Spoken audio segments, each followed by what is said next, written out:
Good morning, class. Welcome to another edition of Papa Llama's Advice Hole.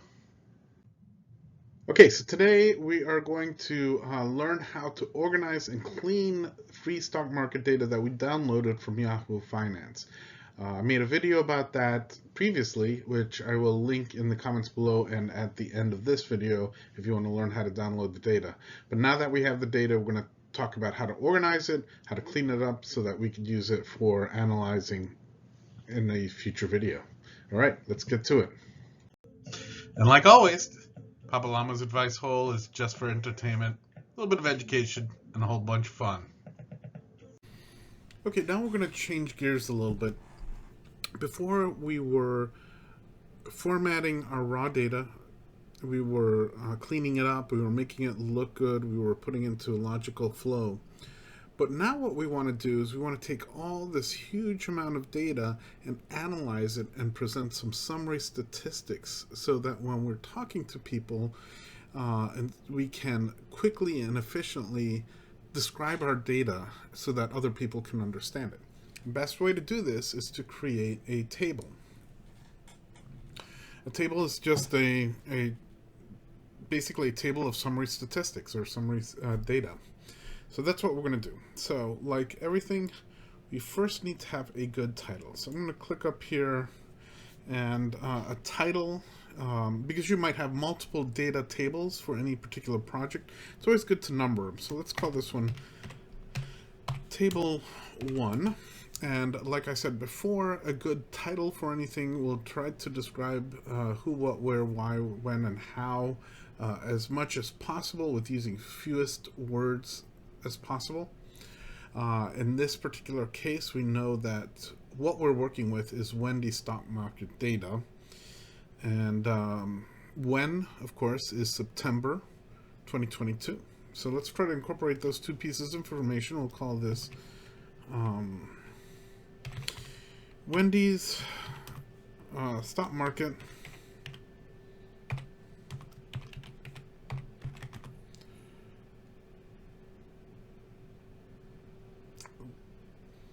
Let me think about this. Wendy's stock market. Let's call it Wendy's stock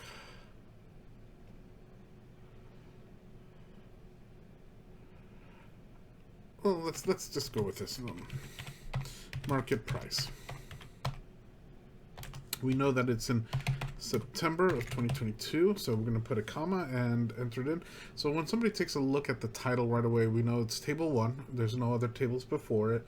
We know that it is about Wendy's stock market, and we're going to be talking about price, and it occurred in September of 2022.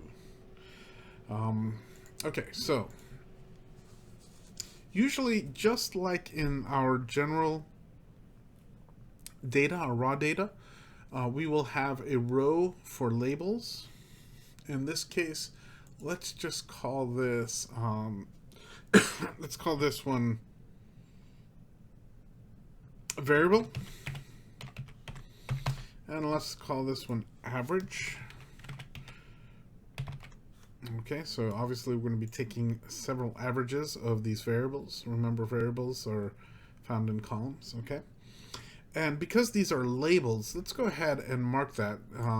And the best way to do it visually is that we come up to the icon ribbon, and we're going to add a line above and below that to say, okay, we're opening up a table, we're going to be working on it, and then we'll close it. So add a border to the top, so you come up here to the square that has 4 squares in it, or a big square with a plus sign, I don't know how you want to describe it. And then put a top border, and then go click 2 over on the bottom border. And then you come over here and look at it, and you can see that we now have this kind of sectioned off, okay? Now remember, in tables, you never put vertical lines, they're always horizontal lines. So we're going to just leave those 2 vertical or horizontal lines in there. Okay, so the variable, the first one, of course, is we have a lot of price data. We have opening price, closing price, low price, high price of the day. So let's put this price. Okay, and like I mentioned, we have a lot of those types of prices. We have an opening price. Let's call it opening, enter closing, enter. Oh, well, actually, we have a price within the day, an average day price. So let's just put intraday price, and then of course closing price. What did it finally close at? Okay. And then of course, if you look up at our variable list here, we have all this price data, but at the very end we also have volume data. So we're going to add that to our table so we can give a description of that. Volume. Okay. Now, this is all looking the same to me. It's kind of hard to read, but we know that opening, intra, and closing are all related to price. So we can make that look good by, instead of left justifying it, we can right justify it or right center it by coming up to our icon ribbon. Remember the horizontal line, but instead of left or center, we're going to press to the right.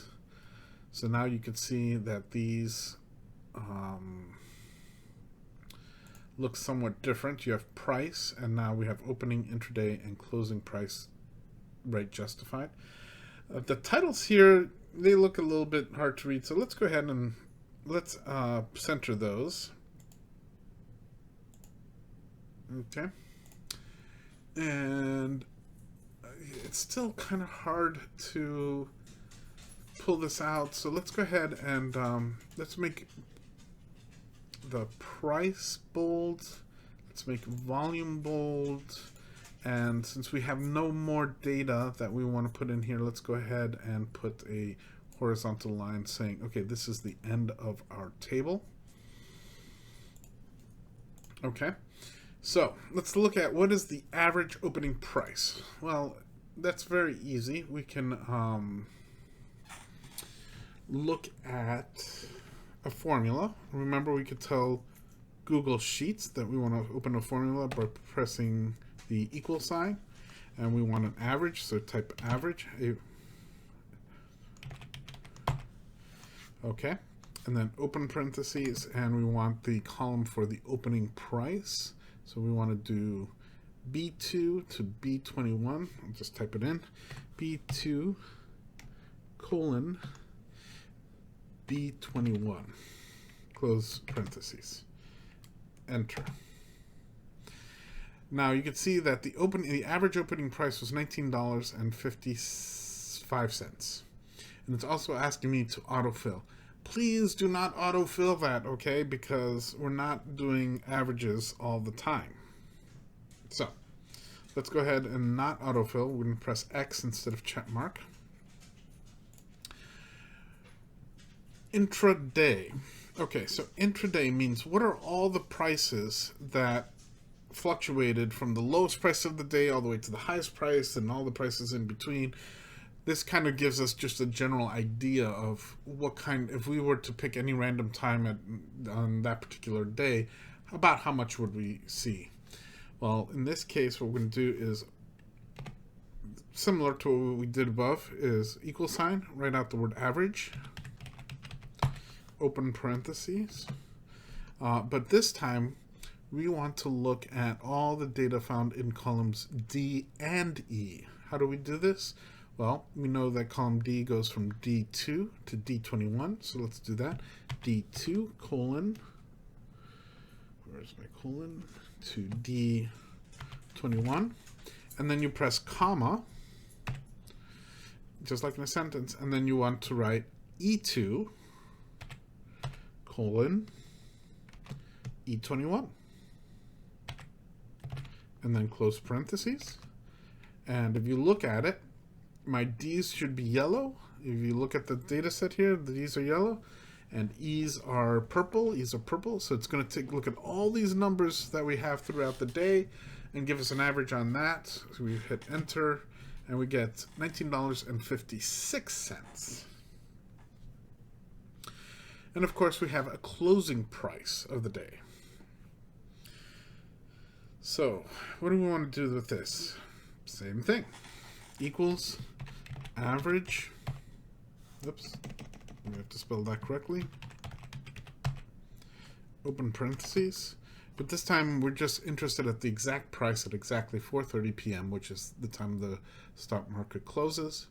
So we're going to do C2 to C21. And we'll just type it in, C2 colon C21, and hit enter. And the average closing price is $19.56. So let's take a look at those numbers real quick and start thinking about what conclusions can you draw. It looks like the intraday price is very similar to the closing price. In fact, it's the exact same number. I'm thinking the reason that is that there's a lot of people buying a lot of shares of stock at the closer to the end of the day than the beginning of the day. And that's why you have not much difference between the intraday and the closing day. And this just happens to be this stock for this particular month. It could be different for other months. The other thing that's interesting is that if you were to buy Wendy's stock every morning at 9:30 exactly, and then you sold exactly at 4:30, it looks like you would have made 1 cent per day. So if you were to tell anybody, hey, when should I buy some stocks? It looks like I would rather buy it super early in the morning and then sell it at night versus any other time during the day versus, at night. So when you're doing these types of data analysis, it's always good to kind of look at the data and start making conclusions. What do you want to write about it? What is the data telling you? What story is it telling you? What kind of conclusions? You always want to make sure you back everything up with numbers and so forth. Okay. A couple things that I notice here is that each of my prices has a dollar sign. And if I were to print this up, this would be wasting ink because I don't need to write 3 dollar signs in a row. So why don't I come up here to price and say that my prices are all going to be reported in dollar signs. And here why don't I just go ahead and center that, come up to the icon ribbon and come over to horizontal line and pick the center. And of course I'm going to come up to the format ribbon, come up to the number, and I'm just going to do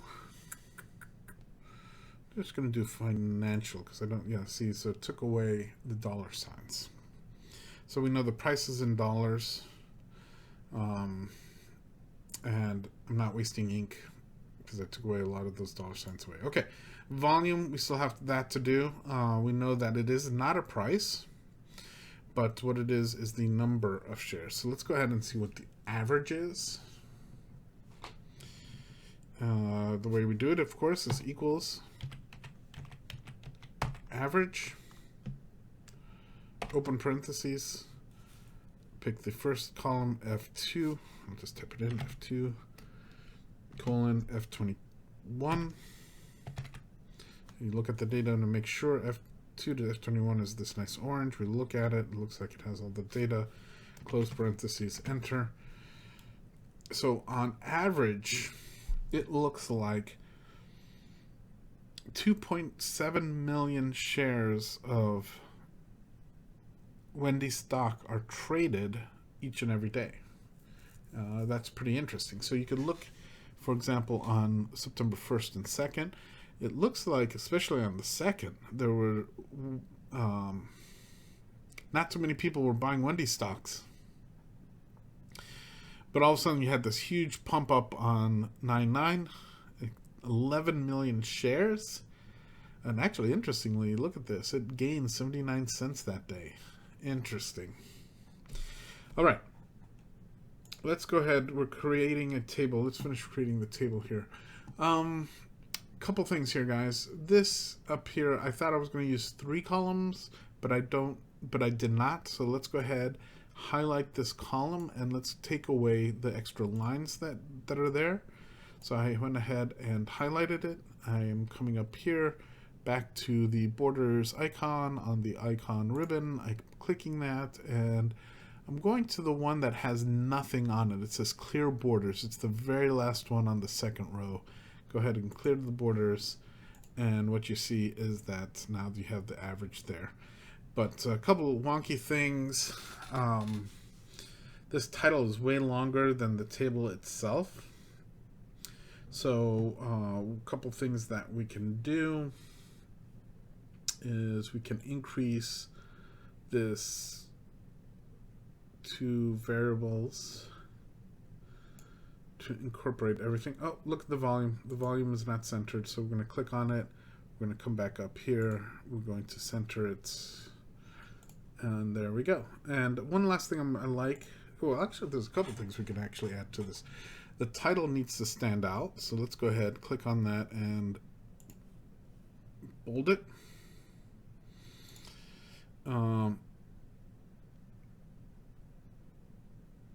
So there we go. We got our first table. It looks good. Now, what we could do with this is that we can highlight it, copy, and paste it into a report that we're writing in Google Docs, or we can put it into a presentation in Google Slides or something. You know, I was looking at this and I noticed one last thing is that we have all these average numbers, but we don't know how many days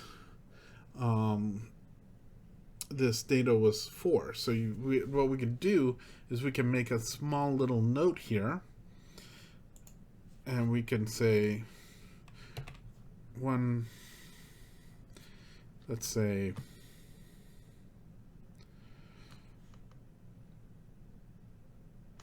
we need to count the number of days that we have. So let's just come down here real quick. Press equals count the number of days from A2 to A21. It's going to just count the number of cells that have numbers in it. So A2 colon A21 close parentheses, enter. It is 20 days worth of data. So I might want to make a note of that.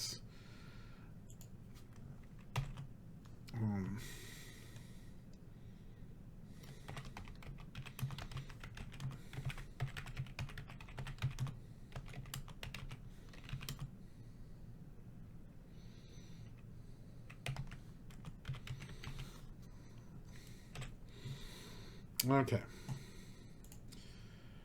Now this looks like it's very important, but it's really not. It's just kind of a little footnote. So let's go ahead and for that particular comment, we will decrease the size.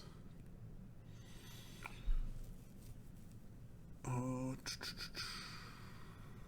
thought we had a...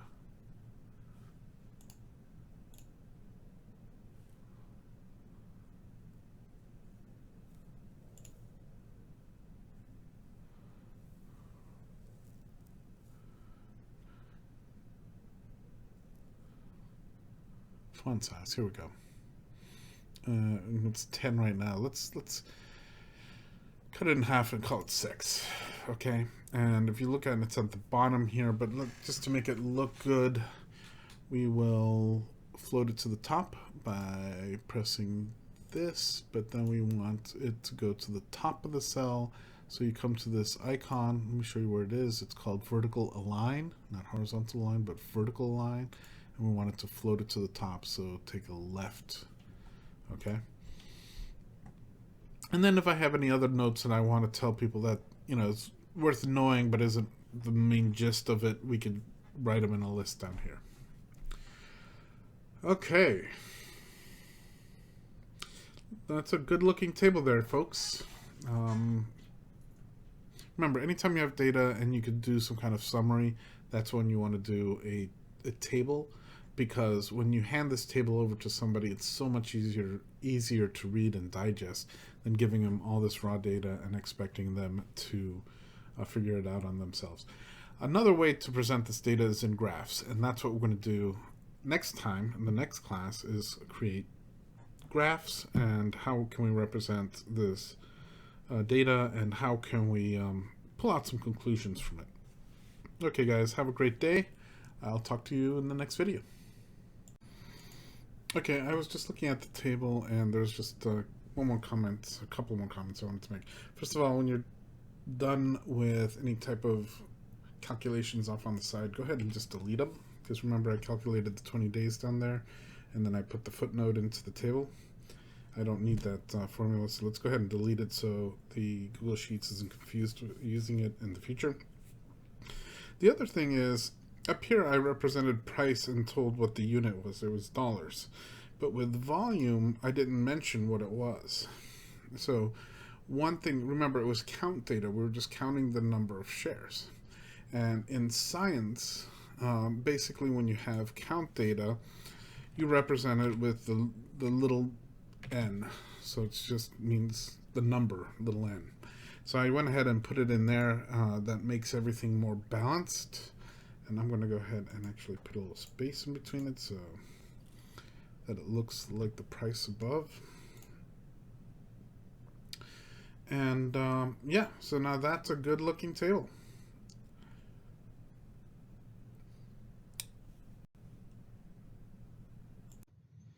All right, we made it to the end of today.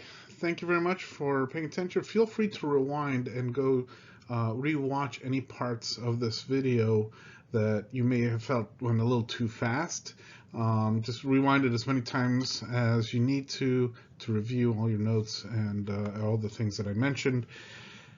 I'm also going to go ahead and put links somewhere on this page. I'm still trying to work on how to do it. I'm going to have a list of all the videos I've already made in order, and if at the very least, if I can't get them up on the screen, I'm going to go ahead and list them down in the comments below.